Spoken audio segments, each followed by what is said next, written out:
Peace and blessings, family. How y'all doing?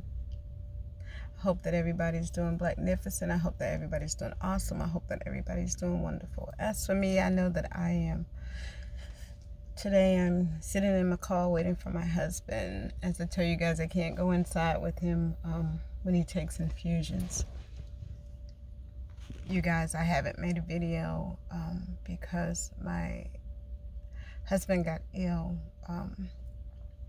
last Friday. He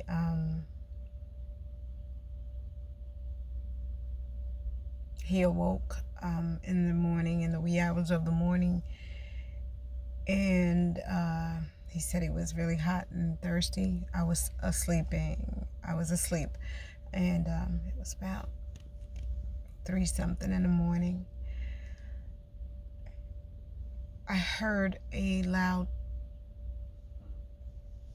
thud, bang, something, and it woke me out of my sleep. And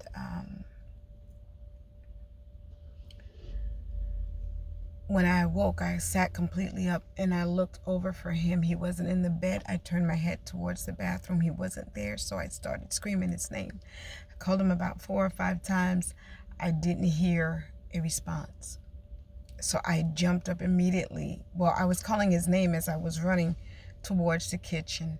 As I was running, my children started running behind me. And I turned on the light, and there he was. He had blacked out. I heard him faintly say my name.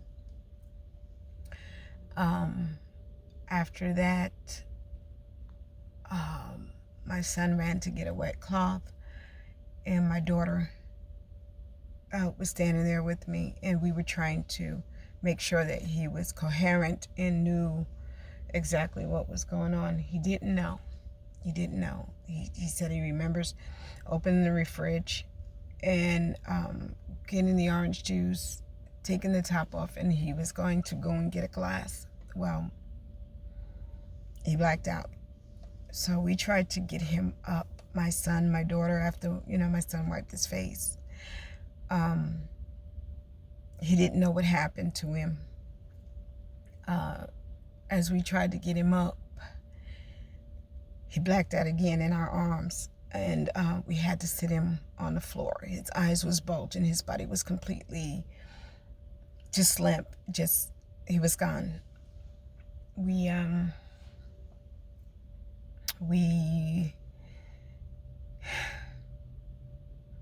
I started tapping him in his face. His eyes were bulging, looking directly at me, and they had rolled back. And I said, no. You stay with me, you focus on me. And I kept tapping him, trying to get him to come back. My daughter didn't want to let him go, and I didn't want to let him go.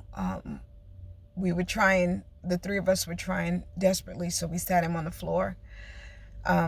And I just kept tapping him. I'm sorry if I'm going back, you guys. It's just that it was so traumatic.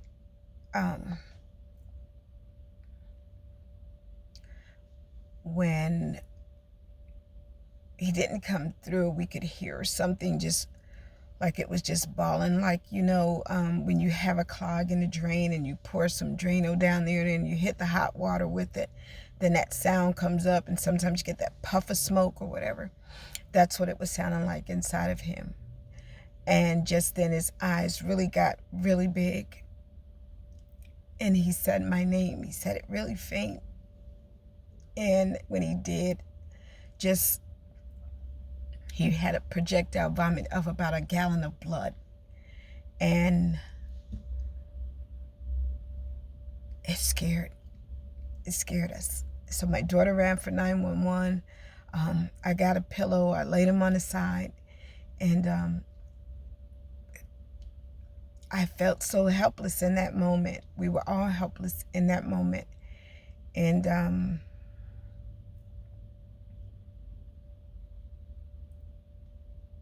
it was very frightening, to state the least. And well, we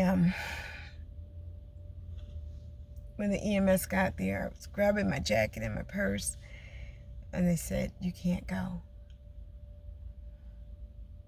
I said, what? They said, even if you come to the hospital, they're not going to let you in.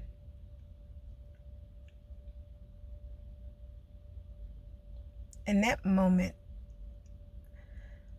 I can't even begin to tell you guys how it was like everything that was inside of me left.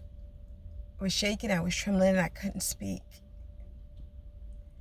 And all I could do was pray, but not in that moment.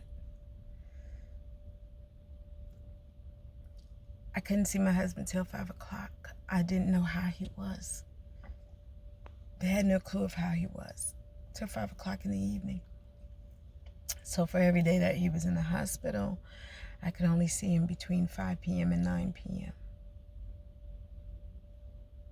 And it was really getting to me.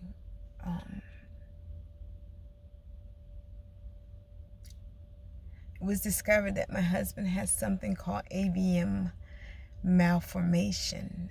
It's Arteriovenous Malformation. That means he was born with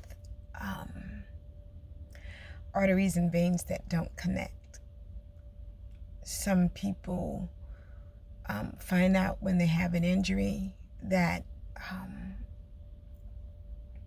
or an underlying illness, it can get discovered in that way, and that's what's happening with my husband. Other people, they don't find out until after they're dead that was the cause of it. You know, once they do the autopsy, they find out that was the cause of it.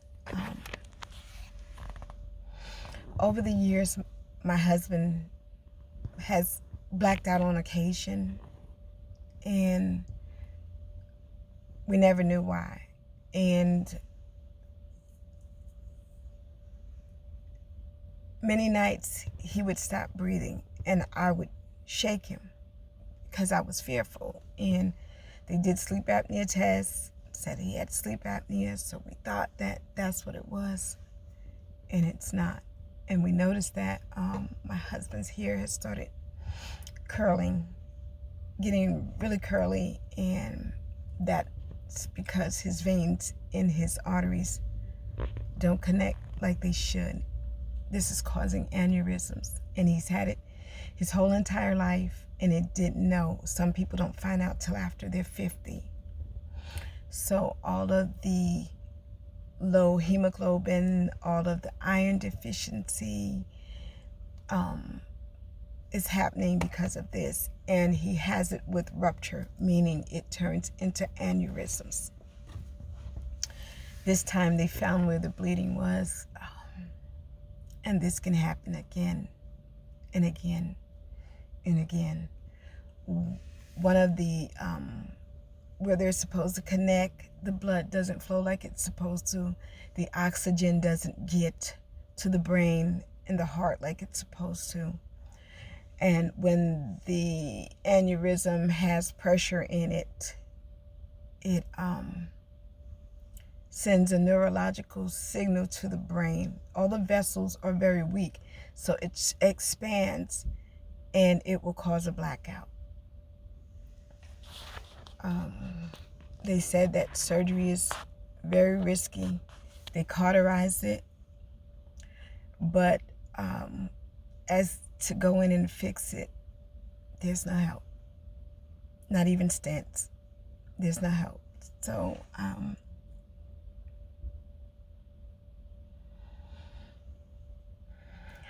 I feel lost and nervous, and I have been keeping an eye on him. It's just been a lot going on, and he's taking it like he takes everything. My husband is a real trooper. He's a real trooper. He's a champion. So he's really handling it well. So because he's handling it well, I'm trying my best to handle it well too. And what can you do? What can you say? You know, I'm I'm just going to be there for him and take care of him, make sure he doesn't get stressed, or that nobody brings him any grief. You know, when someone is ill, it seems like sometimes families can be very annoying. And I have the power to block, delete, and forget that you existed, especially when it comes to my husband and my children. They come first and foremost before anybody. And I'm going to make sure that they're okay. And I'm going to make sure that my husband is definitely okay. The one thing I want you guys to know about AVM is that it's genetic. So apparently someone in his lineage before him had it. One of his ancestors had it. And they probably didn't find out until after they did an autopsy, and probably didn't express it to the family members. So that's where we're at. And I just want you guys to please keep my husband uplifted, and my family as well. All right, you guys, I don't want to sound like I'm down and depressed, because I'm not down and depressed. I'm just not able to fix this. And so I want to, I found out that there is like a treatment center up at Duke. And the thing is getting referrals for him to be there. And that's what I'm working on now that we know that what the problem is. So I hope you guys are remembering to throw up your 12 noonday positive energy. Even if you can't say it, think it. And just keep everybody uplifted, because the world needs healing right now. And we just don't know what way we're going to go. We don't know what things are going to happen. So I appreciate you all, and I love all my butterflies. To my new subscribers, I'm sorry that I hadn't had a chance to tell you thank you. I just want to thank all of you who have subscribed, and that you know that I pray for you guys daily. Just because I'm not here doesn't mean that I'm not thinking about you, doesn't mean that I'm not keeping you uplifted. I truly do. And those of you who aren't subscribed, those of you who just watch, I just want you to know that I keep you guys uplifted too. All right. I love you guys. Have an awesome day. Peace.